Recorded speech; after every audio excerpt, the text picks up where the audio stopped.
ભારત સરકાર હાલમાં દેશના શહેરી વિસ્તારોમાં એલપીજી સિલિન્ડરના બદલે પીએનજી કનેક્શન લેવા માટે ખૂબ જ આગ્રહ કરી રહી છે। ખાસ કરીને વર્તમાન વૈશ્વિક ભૌગોલિક રાજકીય તણાવ વચ્ચે ભારતની ઉર્જા સુરક્ષા માટે આ પગલું જરૂરી છે। તેવામાં એ સમજી લઈએ કે શા માટે પીએનજી કનેક્શન લેવા માટે આગ્રહ કરવામાં આવે છે। જો એલપીજીની શોર્ટેજ છે તો પીએનજીમાં ગેસ કઈ રીતે આવશે? પીએનજી કનેક્શનના ફાયદા શું છે? પીએનજી કનેક્શનની સામાન્ય માણસના ખિસ્સામાં બચત થશે? આવા તમામ સવાલના જવાબ સમજી લઈએ। નમસ્કાર, હું છું દીપિકા। સરકાર શા માટે પીએનજી માટે આગ્રહ કરી રહી છે?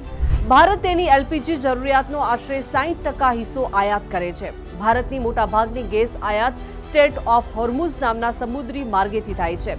ઈરાન ઇઝરાયલ યુદ્ધ જેવી સ્થિતિમાં જો આ માર્ગ બંધ થાય તો ભારતમાં ગેસનો સપ્લાય ખોરવાઈ શકે છે, જેને પગલે ભારત સરકાર જાગ્યા ત્યારથી સવાર માનીને ગેસના એકમાત્ર સ્ત્રોત પર નિર્ભરતામાં ઘટાડો કરવા માંગે છે।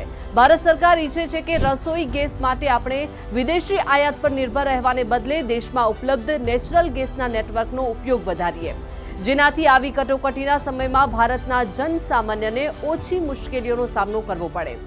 આ તો થયા વ્યૂહાત્મક અને વૈશ્વિક જીઓપોલિટિકલ સ્થિતિના આધારે મુખ્ય કારણો। આ ઉપરાંત સરકારના આ પગલાંનો ફાયદો સરકારી તિજોરી અને લોકો બંનેને થવાનો છે।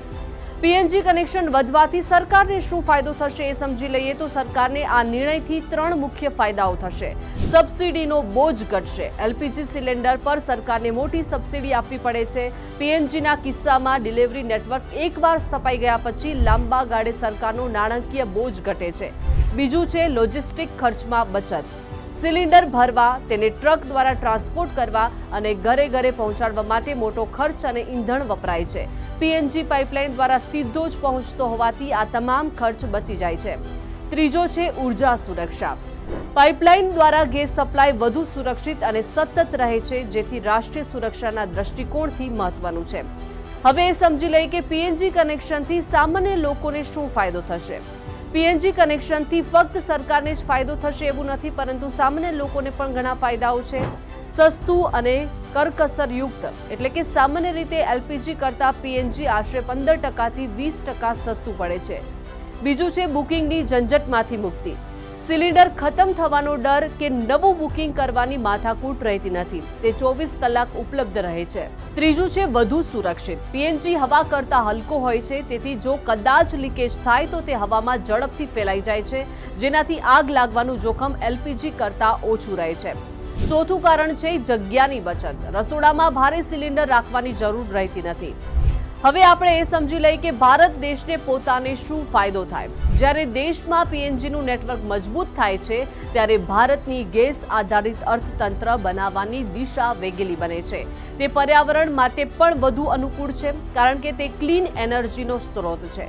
તેનાથી વિદેશી હુંડિયામણની બચત થાય છે, જે આપણે એલપીજી આયાત કરવા માટે વાપરવું પડે છે। ભારત હાલમાં ગેસ માટે પશ્ચિમ એશિયા પર ખૂબ જ નિર્ભર છે।